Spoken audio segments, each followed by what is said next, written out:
ঠিক হয়েছে, কর্মফল পেয়েছে, শেষ দেখাও দেখবো না ওকে। এমনটাই বললেন বারুইপুর কাণ্ডে এনকাউন্টার হওয়া প্রভাস মণ্ডলের মা। সোশ্যাল মিডিয়ায় সকলেই প্রশংসা করছেন, মিডিয়া হেডলাইন বানাচ্ছে, কিন্তু একজন মায়ের পক্ষে এমন কথা বলা ঠিক কতটা কষ্টের একবার ভাবুন তো। সম্মানে মাথা নত করতে হয় এমন মায়েদের কাছে। গোটা রাজ্যই যখন বারুইপুর কাণ্ডের বিচার চাইতে উত্তাল, ঠিক তখনই মধ্যরাতে মোড় ঘুরল ঘটনার। জানা যাচ্ছে ঘটনার পুনর্নির্মাণের সময় মধ্যরাতে পুলিশের বন্দুক ছিনিয়ে নাকি পালাতে চেষ্টা করেছিল অভিযুক্ত, আর ঠিক তখনই এনকাউন্টার করা হয় তাকে। হ্যাঁ, পুলিশের তরফ থেকে জানানো হয়েছে এমনটাই, তবে কেউ বলছেন এটারই দরকার ছিল।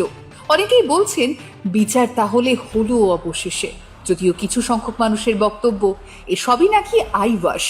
কিন্তু আসল ঘটনাটা ঠিক কি, কিভাবে ঘটলো এই এনকাউন্টারের ঘটনা, চলুন জেনে নিই সবটাই।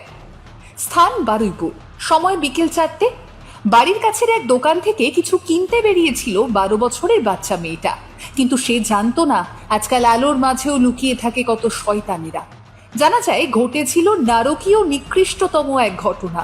শুধু তাই নয়, জীবিত অবস্থাতেই নাকি তাকে বস্তা করে ফেলে দেওয়া হয় ওই পুকুরে। আর খবর সামনে আসতেই উত্তাল হয় সমাজ মাধ্যম, উত্তাল পরিস্থিতি তৈরি হয় বারুইপুরের মাটিতেও। কিন্তু গতকাল মধ্যরাতেই ঘটে যায় মোড় ঘোরানো এক ঘটনা।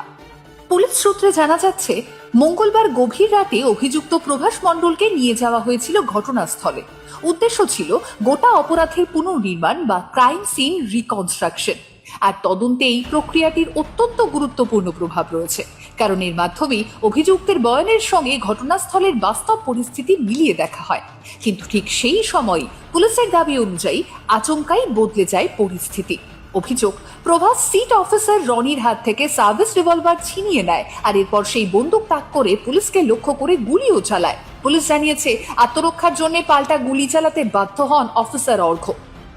আর এই গুলির লড়াইয়ে মোট 3 রাউন্ড গুলি ছোড়া হয় বলে জানা যাচ্ছে। তার মধ্যে একটি গুলি চালায় অভিযুক্ত প্রভাস, আর বাকি 2টো গুলি চালান পুলিশ অফিসাররা।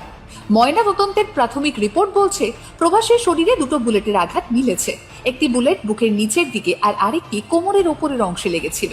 এরপরই তাকে হসপিটালে নিয়ে যাওয়া হলে চিকিৎসকরা মৃত বলে ঘোষণা করেন। তবে এখানেই শেষ নয়, এই এনকাউন্টারের পরই শুরু হয়েছে পুলিশের নিজস্ব তদন্ত। কারণ আইন অনুযায়ী পুলিশের এনকাউন্টারে কারো মৃত্যু হলে সেই ঘটনার স্বাধীন তদন্ত হওয়া বাধ্যতামূলক। জানা যাচ্ছে গোটা ঘটনার বিষয়ে রিপোর্ট চেয়েছেন ঊর্ধ্বতন কর্তৃপক্ষ। যে রিভলভারটি ব্যবহার করা হয়েছে সেটা সংরক্ষণ করা হয়েছে। ঘটনাস্থল থেকে অস্ত্র, রক্তের নমুনা, আঙুলের ছাপ সহ সমস্ত ফরেনসিক প্রমাণ সংগ্রহ করা হচ্ছে ইতিমধ্যে। আর পাশাপাশি এনকাউন্টারে জড়িত 2 পুলিশ অফিসারকেও জিজ্ঞাসাবাদের জন্য তলব করা হয়েছে। কিন্তু অপরদিকে সোশ্যাল মিডিয়ায় এই ঘটনাকে ঘিরেই তীব্র বিতর্ক তৈরি হয়েছে। একদল মানুষ বলছেন এত নৃশংস অপরাধের জন্য এটাই ছিল প্রাপ্য শাস্তি। কিছু জনের মতে এমন অপরাধীদের জন্য কঠোর বার্তা দেওয়া জরুরি। আবার অন্য একদল প্রশ্ন তুলছে, বিচার ব্যবস্থা সম্পূর্ণ হওয়ার আগেই যদি একজন অভিযুক্তের মৃত্যু হয়, তাহলে আইনের নির্ধারিত প্রক্রিয়া কতটা অনুসরণ হলো? কিন্তু এই সমস্ত তর্ক বিতর্কের মাঝেও যে দৃশ্যটা সবচেয়ে বেশি নাড়িয়ে দিয়েছে সেটা হলো একজন মায়ের কথা।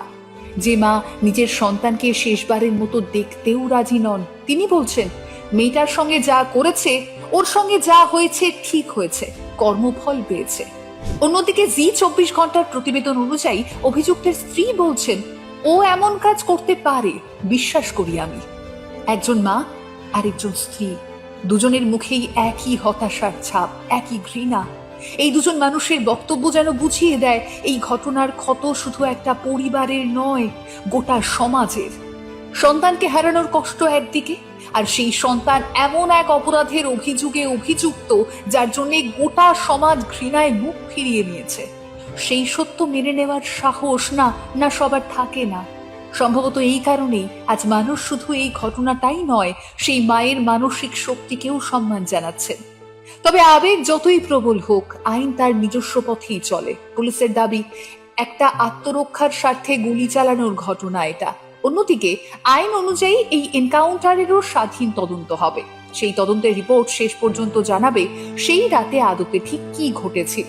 কিন্তু এই বিষয়ে আপনার কি মত? পুলিশের দাবি অনুযায়ী এটা কি সত্যি আত্মরক্ষার স্বার্থে?